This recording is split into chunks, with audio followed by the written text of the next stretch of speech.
John Sanders, NHS, Greater Glasgow and Clyde. Wesley, NHS 5, Energy Manager for NHS 5. I'm Yasmin Morgan, NHS Fife as well. Fab. So, can you tell me what the NHS are doing at a net zero conference in Edinburgh? Why are you here? What are you here to do? Well, we, similar to a lot of organisations, have net zero targets. So we need to have all our heat from renewable resources by 2038 and fully net zero by 2040. So really a big challenge for us. Large buildings, hard to decarbonise and hard to work around the operations and the services we provide. So I'm really here today to meet other colleagues, see what they're doing and see what other opportunities are out and available just now that we should be looking at more closely. So, other colleagues, what are you doing? What are your net zero activities? What are you working towards? I think it's pretty much the same for NHS 5. At NHS 5, we have two main hospitals who contribute to major emissions, carbon emissions, which are Victoria Hospital, Clyde, and Queen Margaret Hospital in Dunfermline. So our aim here is to see how we can work with other colleagues and see what other opportunities are out there for us to help us reduce our carbon emission with an interim target of 75% by 2035 and also complete carbon emission by 2040. So that's our aim here. What are some of the things that you've managed to accomplish or you think that you've done well thus far? And where are some of the challenges? Like you said, you're looking at a massive portfolio, not just of buildings, but of energy and lighting and all of those various and very complex situations. How have you managed to kind of come up with any solutions to work towards that? And where do you think you could improve?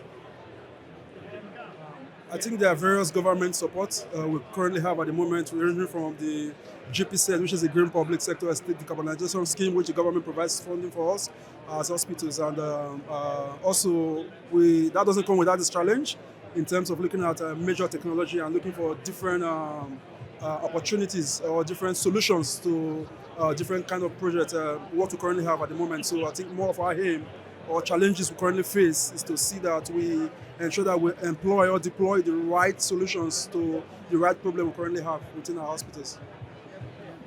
I think a lot of the work that we've done has been around LED lighting, heating controls upgrades, which are the kind of easier, quicker wins. The hard one really to try and tackle is the heat decarbonisation, much the same as everybody else, but we are looking at large heat pump projects, wastewater heat pump projects, and also simultaneous heat pumps, so we've got a number of sites with large cooling loads, and that could then also provide us a heating load as well. So there's a lot of interesting technologies out there that could give us a lot of benefit as well, reducing the carbon. But I guess the other thing we need to look at very carefully as well is we can't raise our own revenue, we can't increase costs, so we need to make sure that we are decarbonising but keeping that utility cost as low as possible.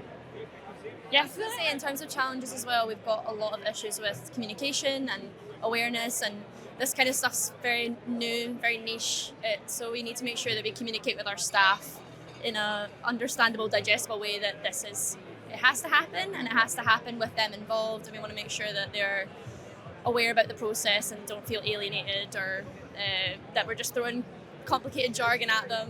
So communication with our staff is also really important to make them aware that this has to happen, and we want to make sure that we do it in a way that involves everyone as a stakeholder rather than just kind of going in and changing things. And obviously patient care is our priority, so making sure that we have as little disruption as possible when we're doing this too is a big priority for staff as well.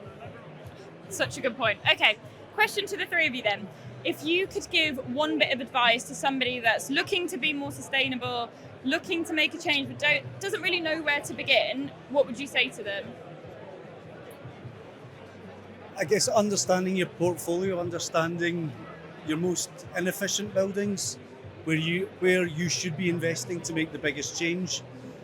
So a lot of data analysis is involved, a lot of discussion. I think the days of doing everything yourself or in your own team, it needs to be a wider discussion with the stakeholders to understand other people's perspectives, staff engagement, and then also I think that element of understanding all the feasibility, so not focusing in on a solution initially, identifying what your problems are and then engaging with the market to see what they can provide, because at the end of the day, they're the experts. You know what you want as an outcome, you just maybe don't know quite how to get there. Just to add to that, I think basically looking at big wind projects and also understand the current or existing regulations that are in place to support what you need to do, and also look at what kind of projects that are more efficient and that are quick return on investment in terms of maybe solar panels and different renewable energy technologies, ideas we have out there. So I think we need to key on that and looking at our building characteristics as well. What kind of buildings do we have out there, and how we can better suit them for carbon emission reduction. I would say that this job's quite overwhelming and the pressure that we're under is quite intense, but the biggest thing for us, I think, has been finding those support networks, finding those connections with people that are facing similar struggles to us, but can also offer that support and make us feel like we're not alone in this stressful situation, because it does sometimes feel like in the job that there's a weight of the world on our shoulders, but we know that we've got that support, we've got those networks, and we're reaching out to other colleagues in NHS Scotland that are doing the same thing as us, and it makes us feel a little bit better about where we're at in terms of net zero. So yeah.